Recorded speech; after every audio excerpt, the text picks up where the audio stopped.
الحمدللہ، اللہ تعالیٰ کا لاکھ لاکھ شکر ہے کہ مالک الملک نے اپنی یاد کی توفیق اور موقع عطا فرمایا۔ لاکھوں اور کروڑوں درود حضرت محمد مصطفیٰ صلی اللہ علیہ وآلہ وسلم پر، جن کے طفیل مالک الملک نے یہ مہربانی عطا فرمائی۔ سامعین کرام، اللہ تعالیٰ نے قرآن پاک میں ارشاد فرمایا، اعوذ باللہ من الشیطان الرجیم، بسم اللہ الرحمن الرحیم۔ عن قریب آپ سے عرض کریں گے وہ دیہاتی جو پیچھے رہ گئے تھے، ہمیں بہت مشغول رکھا ہمارے مالوں نے اور اہل و عیال نے، پس ہمارے لیے معافی طلب کریں۔ یہ اپنی زبانوں سے ایسی باتیں کرتے ہیں جو ان کے دلوں میں نہیں۔ آپ صلی اللہ علیہ وآلہ وسلم کہیں کہ کون ہے جو اختیار رکھتا ہے تمہارے لیے اللہ تعالیٰ کے مقابلہ میں کسی چیز کا، اگر ارادہ فرمائے تمہارے لیے کسی ضرر کا یا ارادہ فرمائے تمہارے لیے کسی نفع کا، بلکہ اللہ تعالیٰ جو کچھ تم کرتے ہو اس سے بخوبی واقف ہے۔ حقیقت یہ ہے کہ تم نے خیال کر لیا تھا کہ ہرگز نہیں لوٹ کر آئے گا، یا اللہ کے پیغمبر اور ایمان والے اپنے اہل خانہ کی طرف کبھی بھی، اور بڑا خوشنما لگتا تھا یہ ظن فاسد تمہارے دلوں کو، اور تم طرح طرح کے برے خیالوں میں مگن رہے، تو برباد ہونے والی قوم بن گئے۔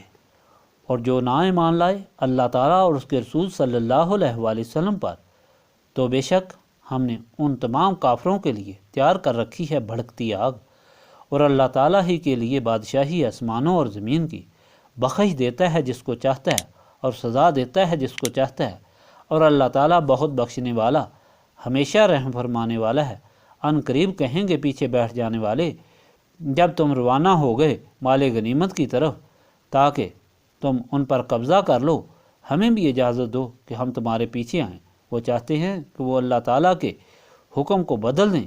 آپ صلی اللہ علیہ وآلہ وسلم کہہ دیں کہ تم قطعاً ہمارے پیچھے نہیں آ سکتے، یوں ہی فرما دیا ہے پہلے سے اللہ تعالیٰ نے۔ پھر وہ کہیں گے کہ تم ہم سے حسد کرتے ہو، در حقیقت وہ احکام الہی کو بہت کم سمجھتے ہیں۔ کہہ دیجئے ان پیچھے بیٹھ جانے والے بدوی عربوں کو کہ ان قریب تم کو دعوت دی جائے گی ایک ایسی قوم سے جہاد کی جو بہت سخت جنگجو ہے، تم ان سے لڑائی کرو گے یا وہ مسلمان ہو جائیں گے، پس تم نے اگر اس وقت اطاعت کی تو اللہ تعالیٰ تمہیں بہت اچھا اجر دے گا، اور اگر تم نے منہ موڑا جیسے پہلے تم نے موڑا تھا تو اللہ تعالیٰ تم کو دردناک عذاب دے گا۔ اور نہ اندھے پر کوئی گناہ ہے، نہ لنگڑے پر کوئی گناہ ہے، اور نہ بیمار پر کوئی گناہ ہے۔ اور جو شخص اطاعت کرتا ہے اللہ تعالیٰ اور اس کے رسول صلی اللہ علیہ وآلہ وسلم کی، داخل فرمائے گا اللہ تعالیٰ ایسے باغات میں رواں ہیں جن کے نیچے نہریں۔ اور جو شخص روح گردانی کرے گا اللہ تعالیٰ اسے دردناک عذاب دے گا۔ پچھلے فرمان میں آپ نے سنا کہ نبی پاک صلی اللہ علیہ وآلہ وسلم 1400 کا قافلہ لے کر عمرہ کے لیے تشریف لے گئے۔ مشرکین مکہ نے مکہ میں داخل ہونے کی اجازت نہ دی، جس پر حضرت عثمان کی گفتگو سے یہ فیصلہ ہوا کہ سال حضور واپس چلے جائیں، دوسرے سال عمرہ کریں۔ مشرکین 3 دن کے لیے مکہ سے باہر چلے جائیں گے، اور اس میں یہ شرائط رکھی گئی، اگر کوئی مسلمان مشرکین کے پاس چلا جائے تو واپس نہ کیا جائے گا، اور اگر کوئی مشرک حضور کی خدمت میں چلا جائے گا تو اسے واپس کر دیا جائے گا، اور 10 سال تک کوئی جنگ نہ کی جائے گی۔ یہ شرائط بظاہر بڑی سخت ہیں، لیکن نبی پاک صلی اللہ علیہ وآلہ وسلم کے غلاموں نے حضور پاک صلی اللہ علیہ وآلہ وسلم کا حکم سمجھ کر سر تسلیم خم کر دیا۔ اس پر جب حضور پاک صلی اللہ علیہ وآلہ وسلم واپس ہوئے، سورۃ فضح نازل ہوئی، جس میں اللہ تعالیٰ کی طرف سے اعلان ہوا کہ اے اللہ تعالیٰ کے محبوب صلی اللہ علیہ وآلہ وسلم کے حکم کے سامنے سر تسلیم خم کرنے والوں، غم زدہ نہ ہوں، اللہ تعالیٰ نے تم کو اس اطاعت کے بدلے واضح فتح عطا فرما دی ہے۔ ہر طرف فتح کے دروازے تمہارے لیے کھول دیے گئے ہیں۔ مکہ فتح ہوگا، تم ہی اللہ تعالیٰ کے گھر کو بتوں سے پاک کرو گے اور اس کے پاسبان بنو گے۔ یمن، ایران، شام، روم سب تمہارے قدموں میں ہوگا، چانچہ ایسے ہی ہوا۔ آج کے فرمان میں ان لوگوں کے متعلق فرمان ہے جن کا خیال تھا کہ حضور پاک صلی اللہ علیہ وآلہ وسلم زندہ واپس نہیں آئیں گے۔ اور جب انہوں نے دیکھا کہ حضور پاک صلی اللہ علیہ وآلہ وسلم فاتح کی حیثیت سے واپس آئے تو وہ شرمندہ ہوئے اور عرض کرنے لگے کہ ہم ساتھ اس لیے نہ جا سکے کہ ہم اپنے مال و عیال میں بہت سخت مصروف تھے۔ آپ صلی اللہ علیہ وآلہ وسلم اللہ تعالیٰ سے ہمارے لیے معافی مانگیں، آئندہ ہم پھر جہاد میں حضور صلی اللہ علیہ وآلہ وسلم کے ساتھ ہوں گے۔ حکم ہوا کہ یہ باتیں دل سے نہیں زبان سے کرتے ہیں۔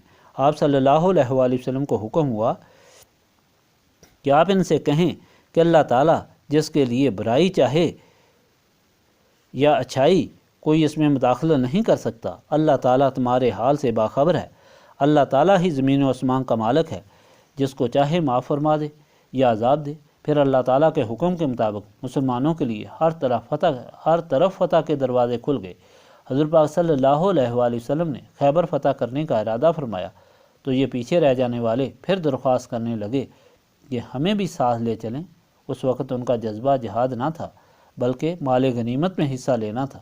ان کو معلوم تھا کہ یہودیوں کا مال وہاں جمع ہے اور یہودی مقابلہ بھی نہیں کر سکتے، تو حکم ہوا کہ اللہ تعالیٰ کا حکم نہیں ہے تم کو ساتھ لے جانے کا۔ جو کہنے لگے کہ ہمارے ساتھ حسد کیا جا رہا ہے۔ حکم ہوا کہ اب سخت جنگ بھی ہوگی بڑی سخت قوم سے، پھر تمہارا اخلاص اور بہادری بھی معلوم ہو جائے گی۔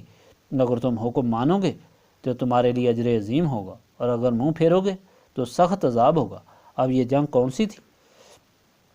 اس کے بعد جنگ خیبر فتح مکہ میں جنگ نہیں ہوئی، البتہ حنین اور طائف میں زبردست مقابلہ ہوا، وہ بھی بنی حوازن کے چھت سے تیر اندازوں کی وجہ سے۔ مگر اللہ تعالیٰ نے غلامان رسول صلی اللہ علیہ وآلہ وسلم کو فتح دی۔ پھر جنگ موتا، خیبر، یرموک، غزوہ تبوک، ہر ایک سخت مقابلہ تھا۔ اسی دوران قریش مکہ کے حریف بنی بکر قبیلہ نے حضور پاک صلی اللہ علیہ وآلہ وسلم کے حلیف بنو خزاعہ پر شب خون مارا، جس پر قریش سے معاہدہ ٹوٹ گیا اور حضور پاک صلی اللہ علیہ وآلہ وسلم 12,000 غلام لے کر مکہ پہنچے۔ مکہ خالی ہو گیا اور فتح ہو گیا۔ اللہ تعالیٰ کا فرمان جو صلح حدیبیہ سے واپسی پر صادر ہوا ثابت ہو گیا، لیکن جنگیں پھر بھی جاری رہیں۔ سب سے خطرناک جنگ اور فتنہ جو حضور پاک صلی اللہ علیہ وآلہ وسلم کے بعد مسلیمۃ الکذاب کا فتنہ تھا، جو اپنے قبیلہ بنی حریف سے تھا۔ اس نے نبوت کا دعویٰ کیا تھا، لیکن حضرت ابوبکر صدیق کے حکم پر غلامان رسول نے ان کو تہ و تیگ کر دیا۔ ساری مشکلات میں غلامان رسول فاتح رہے، اس لیے نسبت رسول صلی اللہ علیہ وآلہ وسلم نے ان کو وہ طاقت دی تھی جس کو کوئی ختم نہیں کر سکتا۔ اسی طاقت کی درخواست لے کر ہم یہاں جمع ہوئے ہیں۔ اللہم صلی علی سیدنا محمد وعلی آلہ وصحابہ صلاۃ تکون لنا امان من کل خوف، لا الہ الا انت سبحانک انی کنت من الظالمین، استغفر اللہ العظیم الذی لا الہ الا هو الحی القیوم واتوب الیہ، استغفر اللہ العظیم الذی لا الہ الا هو الحی القیوم واتوب الیہ، استغفر اللہ العظیم الذی لا الہ الا هو الحی القیوم واتوب الیہ۔ ربنا تقبل منا انک انت السمیع العلیم وتب علینا انک انت التواب الرحیم۔